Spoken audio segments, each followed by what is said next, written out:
नमस्कार मित्रांनो, मी युवराज बस्कर माझ्या यूट्यूब चॅनेलमध्ये आपलं हार्दिक स्वागत. मित्रांनो, आज माझ्या घरी माझे केंद्रातील माझ्या सहकारी माझे सर या ठिकाणी संग्रह बघण्यासाठी आलेले आहेत. हे आहेत भोये सर, त्यांच्या मिसेस मॅडम, बांडे मॅडम, तसेच भोमाळे मॅडम आणि हा त्यांचा बांडे मॅडमचा चिरंजीव. तर हा संग्रह ते आवर्जून पाहत आहेत. त्यांना चांगला वाटलेला आहे, पण आपण त्यांच्या तोंडून ऐकूया. सर, कसं वाटतंय तुम्हाला हा संग्रह बघताना? संग्रह बघताना पूर्वीचा काळ हा आम्हाला पाहायला मिळाला. पूर्वीच्या काळाला कसे नाणे होते हे आजपर्यंत आम्हाला पाहायला नव्हते मिळाले. पूर्वीचे काळामध्ये कसे नाणे घेऊन ते वेगवेगळ्या ठिकाणी जात होते. तांब्याचे, पितळाचे, स्टेनलेस स्टीलचे, वेगवेगळे असे कॉपरचे वगैरे नाणे आहेत. हे खूप छान तुम्ही संग्रह केलेला आहे. हे मुलांसाठी शिक्षणासाठी खूपच असं छान बनवलेलं आहे. धन्यवाद सर. मॅडम, आपण काय बोलणार आहात का?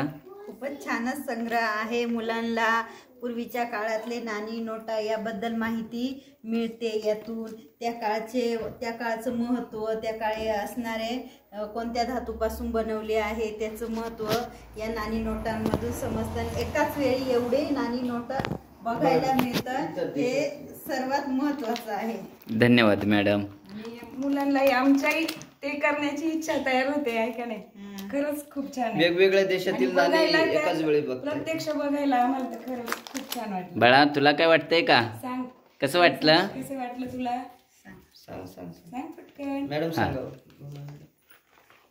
विदेशातील नोटांचा किंवा नाण्यांची पण यातून माहिती मिळते आणि मुलांना कसं प्रत्यक्षात बघितल्यामुळे त्यांचं ज्ञान एकदम पक्क होतं आणि मुलांना एक प्रकारची असा संग्रह जोपासायची आवड लागू शकते.